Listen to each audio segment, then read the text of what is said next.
Ravi de vous retrouver pour ce nouveau numéro du Dessous des cartes. Notre photo du jour nous montre une ville qu'on associe souvent aux attentats et aux guerres. Voici Bagdad, la capitale de l'Irak, qui, depuis l'invasion du Koweït par les troupes de Saddam Hussein en 1990, n'a pas eu beaucoup de répit. Embargo, intervention américaine, guerre interconfessionnelle, groupe État islamique et une population qui regarde aujourd'hui sans illusion une classe dirigeante qu'elle juge incompétente et corrompue, inapte à garantir la souveraineté du pays. En Irak, de nombreuses questions restent aujourd'hui sans réponse. Quelle présence américaine après le retrait annoncé du pays? L'Iran va-t-il profiter de ce départ pour imposer encore plus fortement son influence, laquelle n'est pas acceptée de tous les chiites? Quel avenir pour la partie kurde? Enfin, la situation sécuritaire va-t-elle se dégrader toujours plus avec la présence de Daesh dans la région? Aujourd'hui, on l'aura compris, on vous raconte l'Irak, passé, présent, futur. L'Irak est situé au cœur du Moyen-Orient.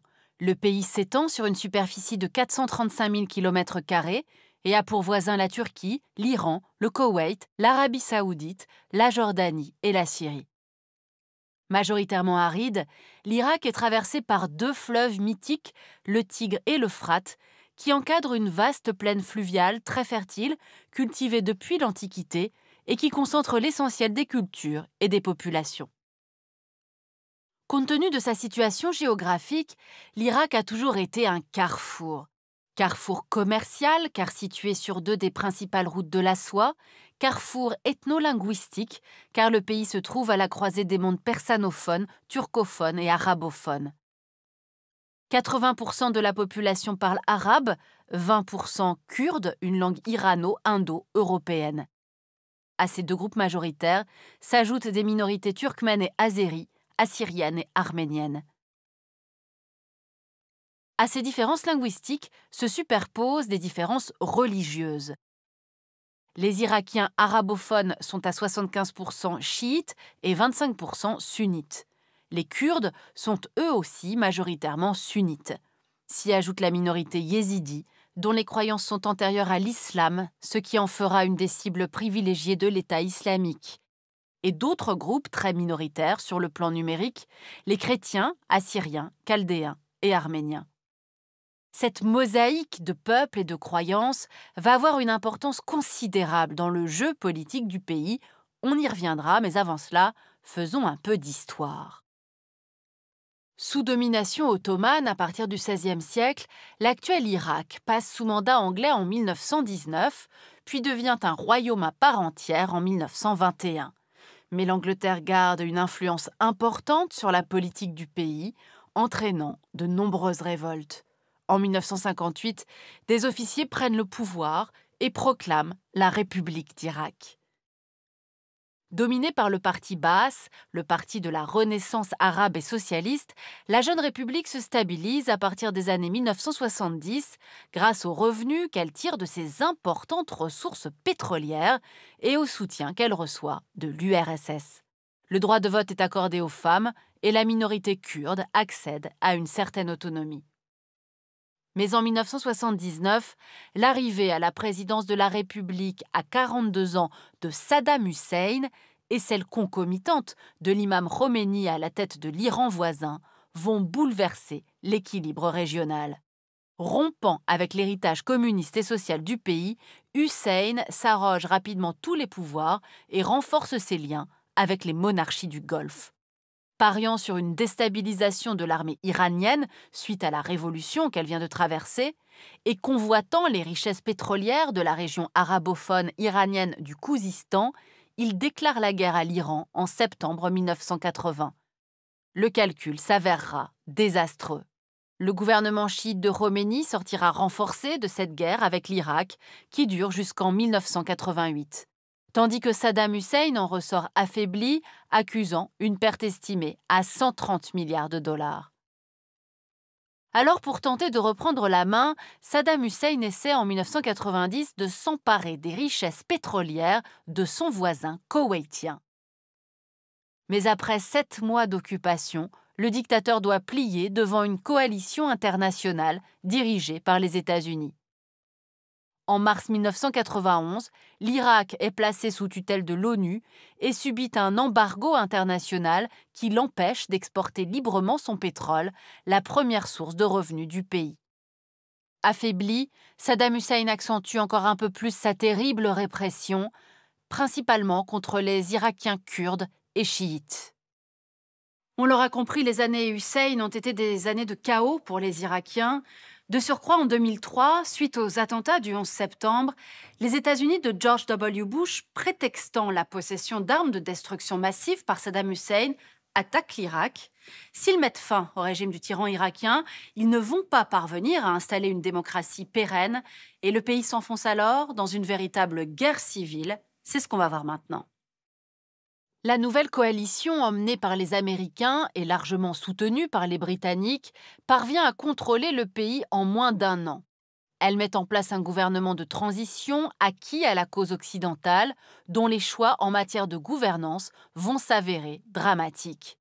Car Paul Bremer, l'administrateur américain en Irak, décide de mettre au banc toute personne appartenant au parti Baas, alors même qu'aucune fonction officielle n'était accessible sous Saddam Hussein sans appartenir à ce parti. Du jour au lendemain, 600 000 fonctionnaires, policiers, enseignants et militaires se retrouvent donc sans emploi. Majoritairement sunnites, ils vont nourrir un ressentiment profond contre l'Occident. D'autant que les Kurdes et surtout les chiites, exclus de l'ancien système, sont désormais seuls jugés capables par les Américains de bâtir une véritable démocratie. Toutes les conditions sont réunies pour mener à la guerre civile. Rapidement, des révoltes éclatent et des Irakiens sunnites s'engagent dans le djihad pour libérer leur pays de l'occupant américain. En 2006 et 2007, les villes de Bagdad, Ramadi, Kerbala, Nadjaf, Al-Hila, Kirkouk et Mossoul sont le théâtre d'attentats quasi quotidiens. On estime à 120 000 le nombre de morts entre 2006 et 2011. 2011, nouveau tournant. Les Américains décident de retirer la majorité de leurs troupes, 39 000 hommes, sous la pression de leur opinion publique. Sauf que sur place en Irak, rien n'est réglé. La démocratie est inopérante et le régime est l'un des plus corrompus au monde. Ce départ des troupes américaines va donner des ailes aux groupes djihadistes qui se sont fédérés sous le drapeau de l'État islamique, un nouveau chapitre cauchemardesque pour l'histoire irakienne. Des milliers d'aspirants au djihad arrivent de l'étranger. Et au début 2015, le mouvement au sommet de son pouvoir contrôle un immense territoire couvrant une partie de la Syrie et de l'Irak dont il pille les richesses. C'est alors le retour des États-Unis en Irak, à la tête d'une troisième coalition internationale. Ils vont avec leurs alliés bombarder massivement les positions de Daesh, pas moins de 600 attaques pour le seul mois de janvier 2015. Relayés au sol par l'armée irakienne et les milices chiites au sud, ainsi que les troupes kurdes au nord, les frappes aériennes finissent par porter leurs fruits et font reculer Daesh. Son chef, Abou Bakr el-Baghdadi, est tué lors d'un bombardement en Syrie en octobre 2019. Mais si les Américains et leurs alliés ont réussi à réduire la montée du djihadisme, ils ont aussi renforcé l'influence de l'Iran en Irak, car Téhéran finance de nombreuses milices locales qui ont combattu Daesh. Avec l'arrivée de Trump au pouvoir et la détérioration des relations américano-iraniennes, l'Iran aurait orchestré de nombreuses opérations contre les intérêts des alliés américains dans la région. Certaines auraient été conduites depuis le sol irakien avec l'appui des milices chiites, bénéficiant du laisser-faire du gouvernement pro-iranien en place à Bagdad. À l'automne 2019, une série d'attaques et de contre-attaques mène à l'assassinat à Bagdad par un drone du général iranien Soleimani, l'un des plus hauts dignitaires du régime, déclenchant la fureur de Téhéran.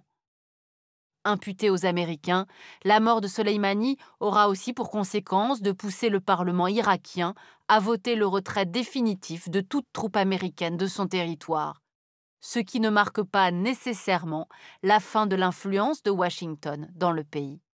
Tout n'est pas gagné pour autant pour Téhéran, car l'ingérence iranienne a soulevé une puissante vague de protestations à partir de septembre 2019.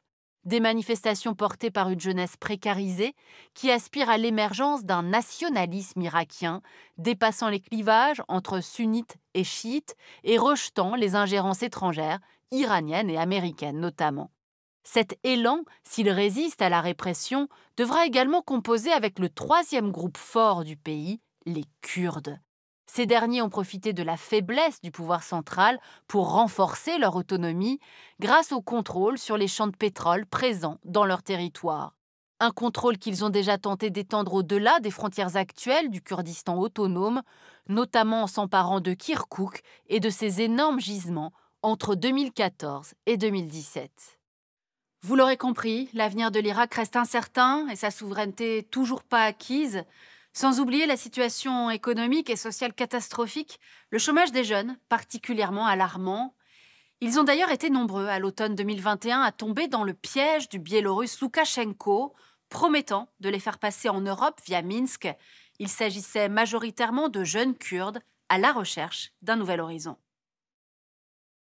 Pour aller plus loin, le livre d'Adel Bakawan, L'Irak, un siècle de faillite de 1921 à nos jours, chez Talandier. Ainsi s'achève ce nouveau numéro du Dessous des cartes. Rendez-vous bien sûr la semaine prochaine, même endroit, même heure. Et d'ici là, n'oubliez pas notre site internet arte.tv sur lequel vous retrouverez notamment nos leçons de géopolitique. À bientôt.